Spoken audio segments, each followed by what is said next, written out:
Have you ever been warned not to ever answer your name when you hear it at night, especially after 11 p.m.? Well, listen to this story.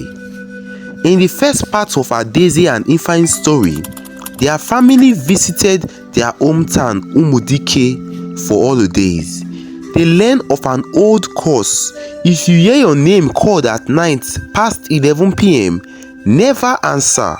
This warning stems from a tragic past involving a virgin girl sacrificed unjustly a century ago. Ifeanyi, mischievous and skeptical, pranks his sister Adaeze by pretending to call her name at night. Later, Adaeze hears her name again, unknowingly responds and vanishes into the night. The family is devastated as the villagers reveal the dark truth behind the curse. Now, Ifeanyi must confront his guilt and face a terrifying journey to save his sister. First of all, if you've not yet subscribed to this channel, please hit that subscribe button, like and also share for more interesting stories like this. Thank you. The sunlight barely touched the palm trees at the edge of Umudike's dreaded evil forest. Ifeanyi stood there, his pulse racing, clutching the charm his grandmother had given him. Behind him, the faint sounds of distant village festival faded. Ifeanyi, his grandmother's stern voice echoed in his mind. No matter what you see or hear in the forest, do not look back. This path is for the brave alone. He swallowed hard, stepping forward into the forest. The air thickened immediately, filled with an eerie stillness. Each step seemed to weigh heavier, as if the forest didn't want him there. Suddenly, the trees seemed to shiver. Leaves rustled though there was no wind. Voices, soft, haunting, filled the air. Ifeanyi! He stopped, every muscle in his body tensed. The voice sounded familiar. Adaeze? He spun around, eyes scanning the darkness, but nothing.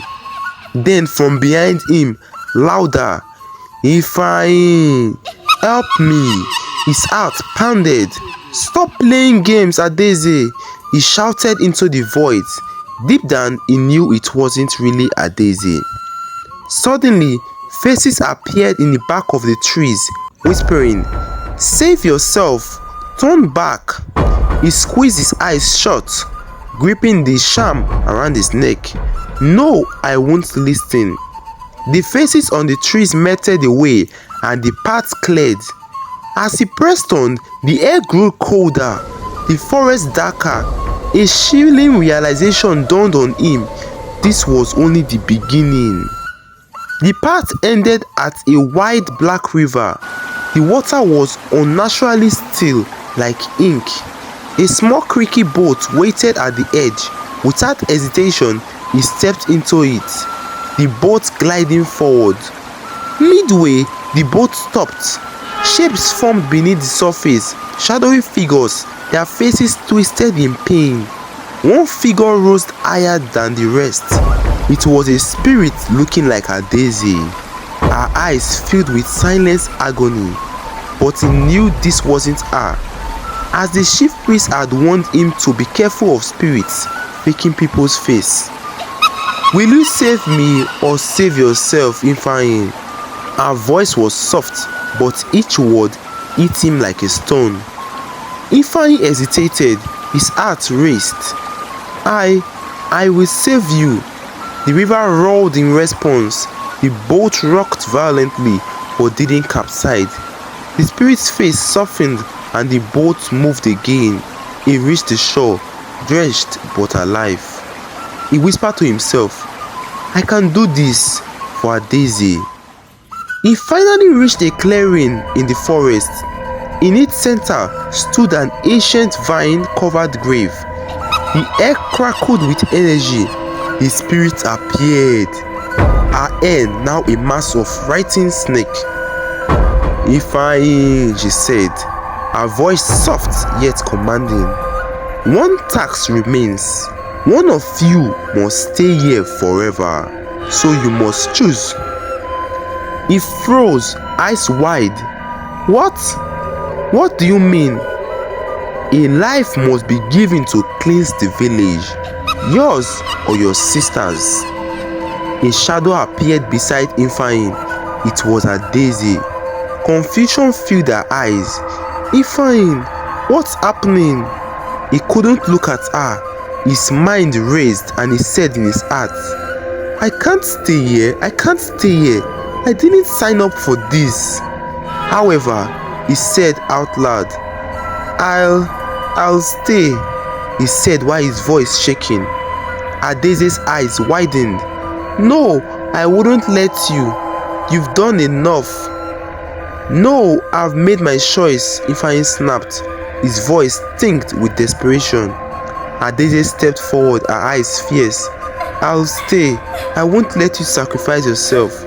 The spirit watched, silent, and laughed, her eyes like fire. The selfish heart reveals the truth. Ifeanyi's knees buckled. This was the test. The spirit's fiery gaze shifted between them, her ears of written snake hissing softly. Silence gripped the clearing, heavy and suffocating. Adaise stepped forward. I will stay, she repeated, her voice steady but eyes glistening with tears. Ifeanyi clenched his fists, panic flashing across his face. No, Adaise, I already chose. Let me do this. He couldn't meet her eyes, his voice betraying fear. The spirit tilted her head. The decision is made in the heart, not in the words. The true test is honesty, not sacrifice. Adaise turned to Ifeanyi, her eyes searching. Ifeanyi, were you truly ready to stay, or were you hoping I would stop you? He stammered. The spirit raised her hand. Silence! Your heart spoke before your lips did. Self-preservation runs deep, just as it did with the villagers a century ago. You have done to your sister today. Thunder rumbled overhead, though the skies remained clear. The spirit's form seemed to grow taller, her eyes blazing. Your selfishness mirrors that of the villagers 100 years ago, she intoned. One must pay the price. The village's fate lies in this decision. Suddenly, the ground beneath Ifeanyi's feet cracked. Vines shot up, wrapping around his ankle, pulling him down. No, please, I can change, he screamed. Adaise lunged forward, grabbing his hands. Stop, please stop, take me instead. The spirit washed her face unreadable. True sacrifice comes from love, not fear. Just then, the ground stopped shaking, the vines loosened their grip. The spirit's eyes softened, but only for a moment. You were both tested, she declared. Adaise, your willingness to sacrifice yourself has cleansed part of the curse. But Ifeanyi, he looked up, tears streaming. What? Please give me another chance. The curse was never about choosing who dies. It was about facing the darkness within, she said. You failed the test, but your sister saved you again. Suddenly, Adaise collapsed, a strange mark glowing on her forehead. The spirit's voice softened. Our sacrifice is not complete. The true price must be paid in the village. The forest began to fade. Ifeanyi found himself standing alone at the edge of the forest, while Adaise was in his arms, unconscious. The spirit's final words echoed. Return! The retrial begins at dawn. As he carried his sister back to Umudike, the village drums grew louder. Something had changed. The curse wasn't lifted, it had only begun. As dawn broke over Umudike, the village was eerie silent. Ifeanyi carried Adaise, still unconscious, to the village square. The elders gathered, their faces etched with worry and confusion. The chief priest stepped forward. You've returned, Ifeanyi, but the air is heavy. Something is still amiss. Ifeanyi nodded, fear in his eyes. The spirit, she said, real price must be paid here. Adeze saved me. What more does she want? Suddenly, Adeze's eyes shut open. They weren't hers anymore. They glowed like snakes. She spoke, but it was the spirit's voice. The village must face its sins. Gasps echoed. The spirit! She's in her! A villager cried. The spirit in Adeze walked towards the elders. You watched as an innocent girl was sacrificed to save a king. That sin runs through your bloodlines. The eldest man fell to his knees. We've paid. We've mourned. Not enough, the spirit hissed. Your selfishness lingers. Today, I choose a soul to balance the scales.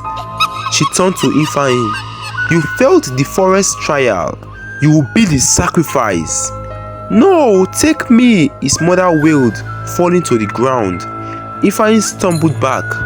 I am sorry. I didn't mean. Adeze's body convulsed. The spirit's voice softened. True atonement comes from choice. Who amongst you is willing to take his place? Silence gripped the village for some hours. Then the chief priest stepped forward, voice trembling. I will. The spirit smirked. Too late. You took too much time to decide. She released Adeze's body and a dark wind surrounded Ifeanyi. He screamed as the ground split beneath him. Roots wrapped around his feet, pulling him into the earth. His eyes met Adeze's, tears streaming. I'm sorry, he whispered before disappearing. The ground closed. The village stood in stunned silence. The chief priest fell to his knees.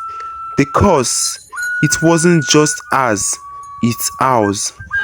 Adeze, now herself again, whispered, Is it over?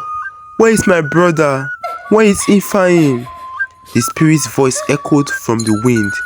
For now, remember, evil strives when good people do nothing. For more stories like this and more interesting tales, please subscribe to this channel so you get notified whenever we post a new update. Thank you.